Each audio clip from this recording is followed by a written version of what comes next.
ছিল 5টা, মনে আছে নাকি না আপনাদের?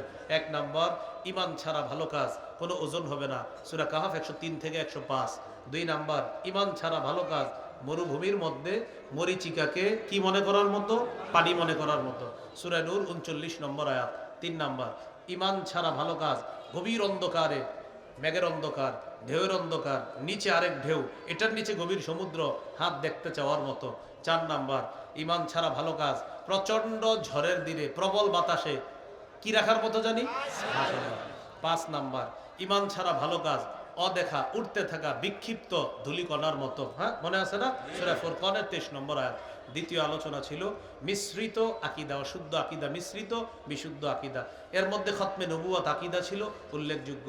সূরা আহজাবের 40 নম্বর আয়াত, সহিহ বুখারীর 3535 নম্বর হাদিস, ওই মুসলিমের 523 নম্বর হাদিস, তিরমিজির 2272, তিরমিজির 2219, সহিহ বুখারী 3455, সহিহ বুখারী 4416, সহিহ বুখারী 3532।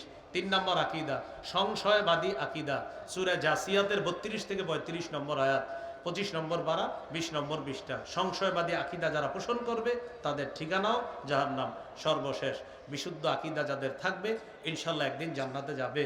সূরা মাইদা 72 নম্বর আয়াত, সূরা লোকমান 13 নম্বর আয়াত, সহিহ বুখারী 1237 নম্বর হাদিস, সহিহ বুখারী 6443 নম্বর হাদিস এবং কিতাবুর রিকাকের সর্বশেষ হাদিস। জাহান্নামীকে সর্বশেষ যে জাহান্নামী যাদেরকে বের করবে আল্লাহ জাহান্নাম থেকে, এটাও সরিষার দানা পরিমাণ ইমানওয়ালা মানুষগুলাকে আল্লাহ জাহান্নাম থেকে বের করে জান্নাত দান করবে। আল্লাহ আমাদের সকলকে বিশুদ্ধ আকীদা নিয়ে যেন দুনিয়া থেকে যেতে পারি, আপনাদের সাথে যেন আল্লাহ জান্নাতে সাক্ষাৎ করায় দেয়।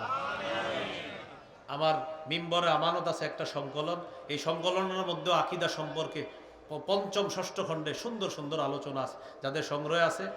হ্যাঁ, পঞ্চম এবং ষষ্ঠ খণ্ডের আলোচনাগুলো সুন্দরভাবে পড়ে নেবেন। এই আকীদা সংক্রান্ত আলোচনা পঞ্চম খণ্ডে আছে। পঞ্চম খণ্ডটা পুরাটাই আলোচনা হলো লা ইলাহা ইল্লাল্লাহ মুহাম্মাদুর রাসূলুল্লাহ। পঞ্চম খণ্ডের আলোচনাই শুধু এই লা ইলাহা ইল্লাল্লাহ আর মুহাম্মাদুর রাসূলুল্লাহ, এটা পুরো পঞ্চম খণ্ড। ইনশাল্লাহ একটু সংগ্রহ করে নেবেন, পড়ার অনুরোধ রইল, আবদার রইল। আল্লাহ আমাদের সকলকে যে কথাগুলো শুনলাম বললাম আমল করার তৌফিক দান করেন। উঠাউঠি করবো না। আমাদের হযরত মাওলানা মুফতি আব্দুল বাতেন কাসিমা মোহাম্মতুল হুজুর আসবে ইনশাল্লাহ, কথা বলবেন। এরপর খতিবুল উম্মাহ মাওলানা হাফিজুর রহমান সিদ্দিক হুজুর শেষে, সবার শেষে কুয়াকাটা হুজুর আসবে ইনশাল্লাহ। আপনারা আখিরি মুনাজাত করে এখান থেকে যাবেন। দোয়া চাই সবার কাছে। আসসালামু আলাইকুম।